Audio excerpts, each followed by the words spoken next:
Hey, baby, I'm home. Hi, honey. What do you want for dinner? Can we have tacos? Oh, that's a great idea. I'll just grab some canned deer.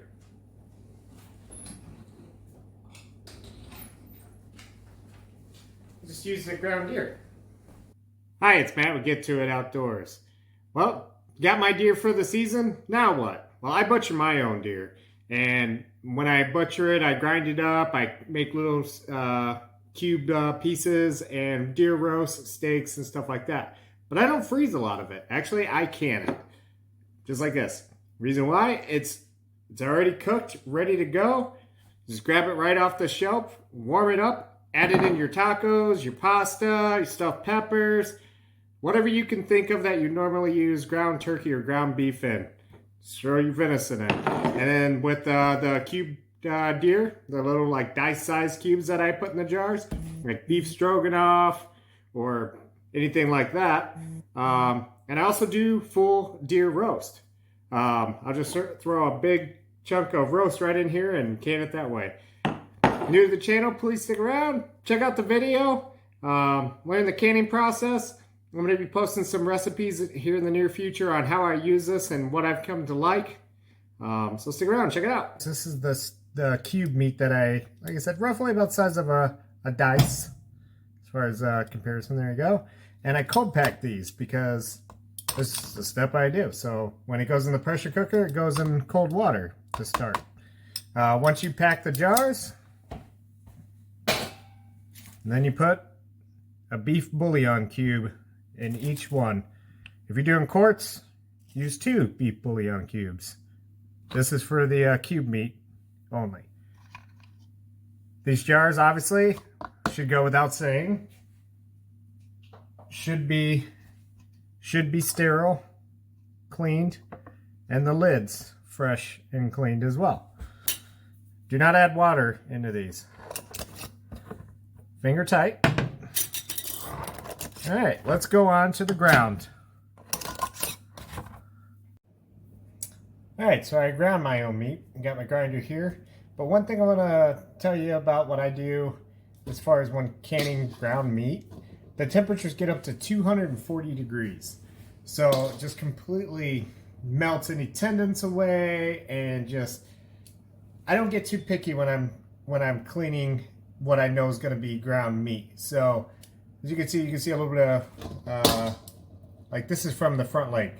So those that butcher their own deer know that there's a lot of tendons and stuff that run through there. You can see that one right there.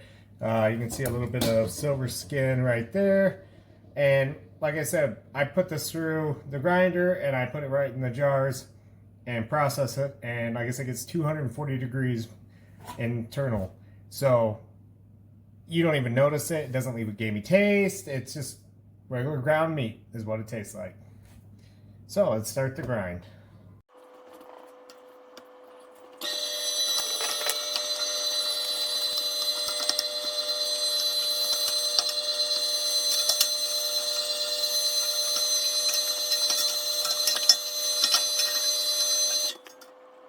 If you're new to this channel, please like and subscribe. I'm going to be following up this video along with a bunch of recipes for the canned deer that you would absolutely find scrumptious, if I can lack of better terms. And again, my channel is all about everything outdoors, hunting, fishing, and everything in between.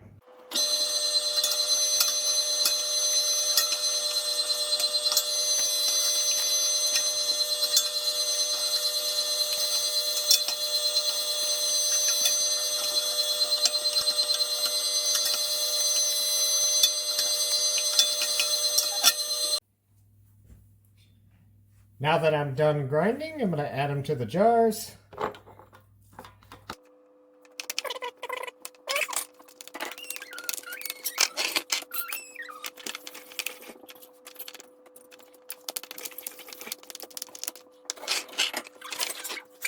Okay, now that the jars got filled up to the rim line, I'm going to use canning salt. In each pint jar, you're going to use 1/8 a teaspoon of salt. It's more just for flavoring.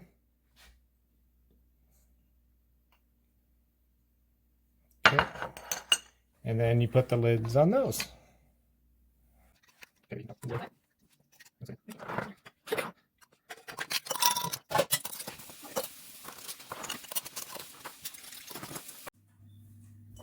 Okay, now it's for the roast. Take a whole chunk of nice cut meat that you want to use for your roast and just throw it in there in the jar. Get in there. There we go. Accompany that with a bouillon cube. Bloop. No water.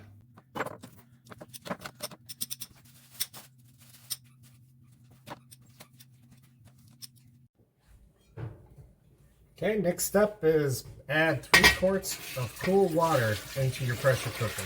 Remember, I cold packed the jars, so you don't want hot water in here and put the cold jars in there. That'll cause the jars to crack. So cold pack, cold water, hot pack, hot water. Okay, load up your pressure cooker. This one fits 10 pint jars. Okay, we're gonna put the lid on.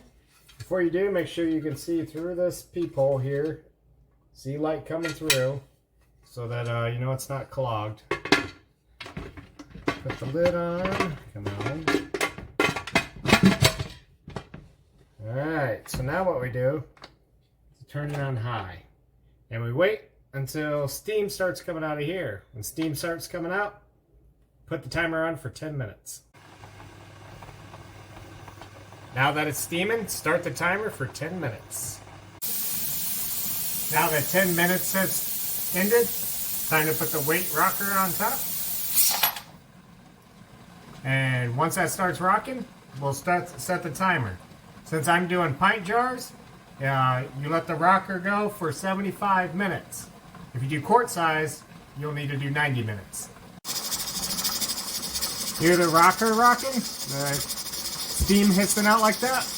That's when you start your timer for 75 minutes. You also want to lower the temp just to maintain this. So right now I got it on high. I'm going to lower it to a little less than medium in comparison. Just make sure that it keeps making this noise the whole time.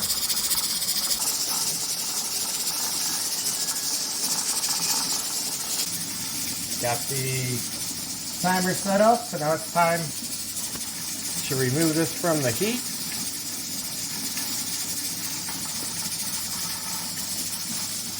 Easy does it here. Okay. So let me get this in view. So what we do,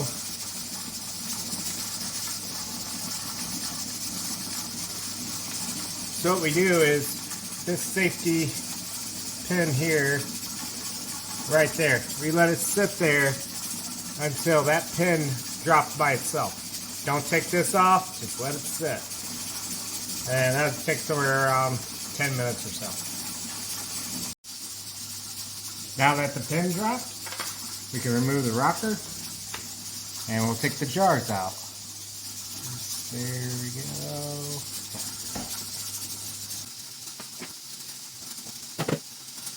There we go.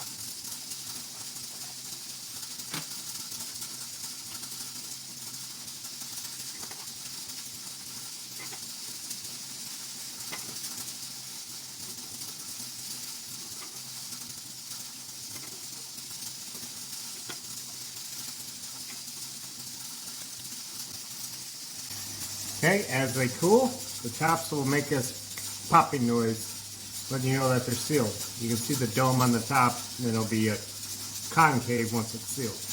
All right, I was able to finish up with about 30 jars. I've got ground, I've got cubed, and I got full roast.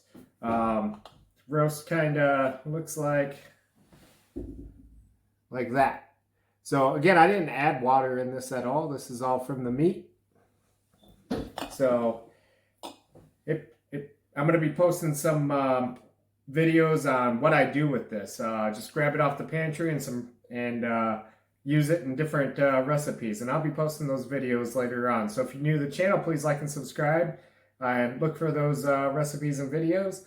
I'll also be posting videos about everything outdoor, from fishing, hunting, and everything in between. Thanks again. Have a good day.